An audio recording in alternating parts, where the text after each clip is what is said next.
सिद्धि की शादी के बाद वो ससुराल चली जाती है। पीछे रह जाती है भाभी रानी।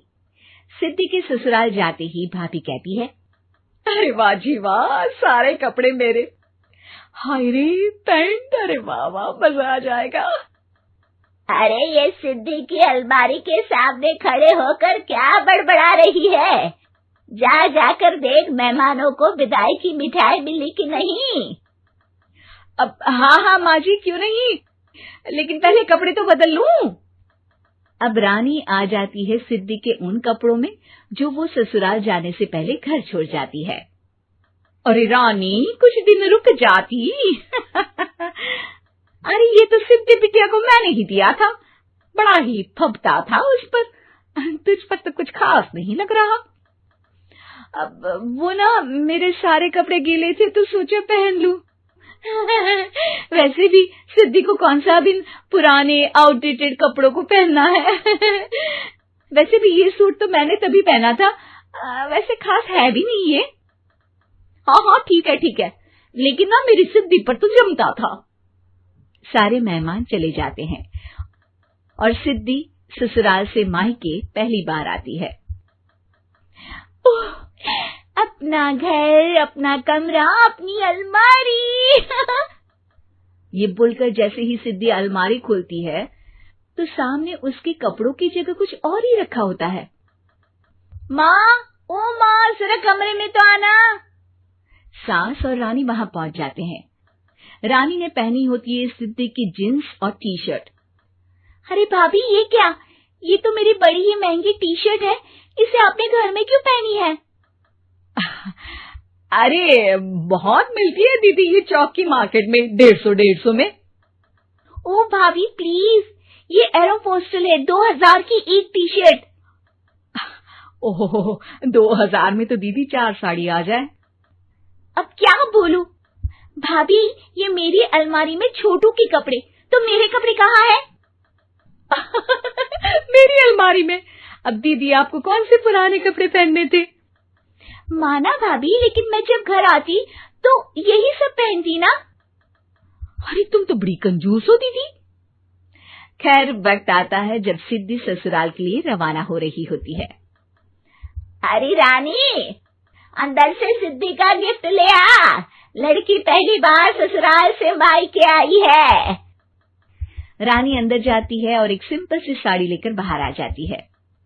ये लीजिए माँ जी। सास बेटी को गिफ्ट देकर ससुराल भेजती है। अगले दिन रानी एक सुंदर सी साड़ी पहनकर सामने आती है। अरे रानी, ये तो वो साड़ी है जो मैंने सिद्धि को देने के लिए दी थी जब वो ससुराल ले जाती, लेकिन ये तूने कैसे पहन ली? अरे माँ जी, ये साड़ी तो मुझे बहुत पहले से ही पसंद थी, लेकिन चिंता ना करिए, मैंने सिद्धि के लिए भी अच्छी सी साड़ी दी है। हाँ। तभी सिद्धि का फोन आता है। क्या माँ, कुछ अच्छा तो दिया होता ससुराल ले जाने के लिए। अरे पहले दिखा दिया होता। ये चमकते हुए पैकेट में नौकरानी वाली साड़ी मत दिया करो माँ। अरे बेटे, वो तेरी भाभी ने ना गलती से उससे पैकेट बदल गया। हाँ, मैं कल ही तेरे भाई के हाथ से तेरा वाला पैकेट भेज दूंगी। अरे रहने दो माँ, आई एम श्योर भाभी ने अभी वही साड़ी पहनी होगी जो तुमने मेरे लिए रखी थी। तुम तो समझ नहीं पाई उनको। खैर छोड़ो, मैं ज्यादा बोलती अच्छी नहीं लगती, रहने दो, आपको उन्हीं के साथ रहना है, फिर बात करेंगे। सास को रानी पर गुस्सा आ जाता है। वो उसके कमरे में जाती है जहाँ वो शादी का एल्बम देख रही होती है। रानी, मार्केट जाकर एक ऐसी ही साड़ी लेकर आ, कल प्रतीक जाकर सिद्धि के घर दे आएगा। अरे क्यों माँ जी, कितनी साड़ी देनी है दीदी को? यहाँ कोई सेल लगी है क्या? अरे चुप कर, मेरे बेटी के हिस्से की साड़ी खुद पहन ली, अब ज्यादा ज्ञान बांट रही है। एक दिन सिद्धि का फोन आता है। माँ, मेरी सास ने आप सबको खाने पर बुलाया है। सारे लोग सिद्धि के ससुराल पहुँचते हैं। खाना खाकर वो लोग निकल रहे होते हैं कि सिद्धि की सास सभी को गिफ्ट देती है। अरे बहन जी, बेटी के घर का खाना खा लिया, यही बहुत है जो आप ऊपर से गिफ्ट भी दे रही है। अरे बहन जी, आप भी कहाँ इन बातों पर विश्वास कर रही हैं। सास सभी को गिफ्ट देती है, लेकिन रानी को जो साड़ी देती है वो अजीब सी हरे रंग की लाल रंग के बड़ी छाप वाली होती है। अरे छी, ये कौन पहनेगा? सासू माँ को तो जरी वाली इतनी सुंदर, और मेरे लिए ये नौकरानी वाली।